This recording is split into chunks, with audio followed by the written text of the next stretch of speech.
Welcome back to my channel, Nadil Flakes. Malam itu, suara hujan mengguyur atap rumah, menciptakan irama yang seharusnya membawa ketenangan.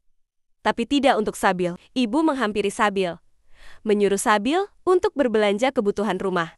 Pil, cepat beli susu Debbie. Abis itu kamu bikin puding kesukaannya sebelum dia pulang. Bu, hujan deras banget. Payungnya nggak ada. Kan semua ada di mobil, Bu.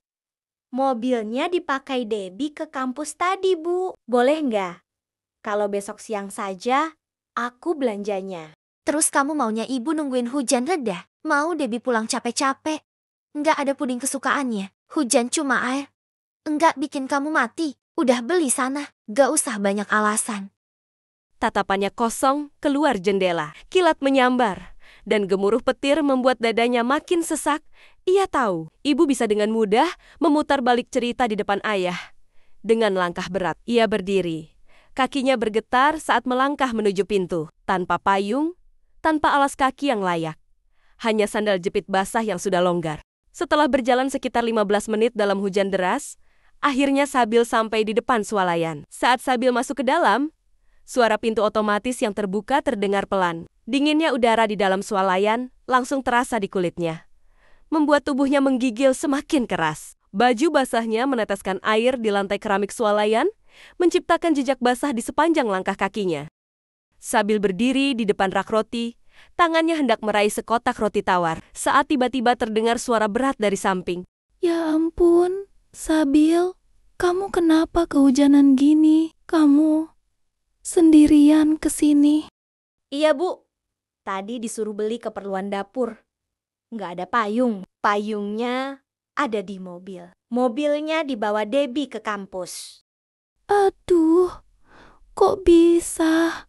Kamu disuruh keluar hujan-hujan begini? Mana bajumu basah semua? Kamu harus segera pulang. Nanti bisa sakit loh. Gini aja deh Sabil. Kebetulan arah pulang kita sama kan? Kamu ikut ibu aja ya. Gak apa-apa kok. Biar sekalian. Gimana? Nggak usah, Bu. Makasih. Debbie mau jemput aku kok. Dia bentar lagi sampai. Sabil berdiri terpaku.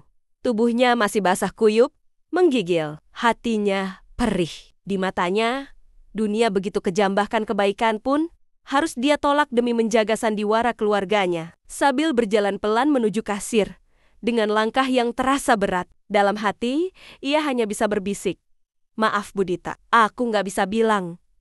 Aku nggak bisa cerita." Hujan masih mengguyur deras saat Sabil akhirnya sampai di rumah. Baju tipisnya menempel di kulit, celananya basah sampai ke lutut, dan sandal jepitnya penuh lumpur. Begitu ia membuka pintu dan masuk, suara ibu langsung membelah udara. Lihat tuh, lantainya jadi kotor semua karena kamu. Mana becek kayak kubangan lumpur gini. Abis itu mandi. Habis mandi, cepet masak. Debbie pasti lapar kalau pulang. Ayah kamu juga mau pulang. Jangan sampai ada yang belum siap. Kalau ayah lihat rumah kotor, kamu yang tanggung jawab. Ingat jangan sampai ayah tahu kamu kehujanan. Ngerti? Sabil menggigit bibirnya, mencoba menahan air mata yang mendesak di ujung matanya. Ia mengepel lantai dengan cepat.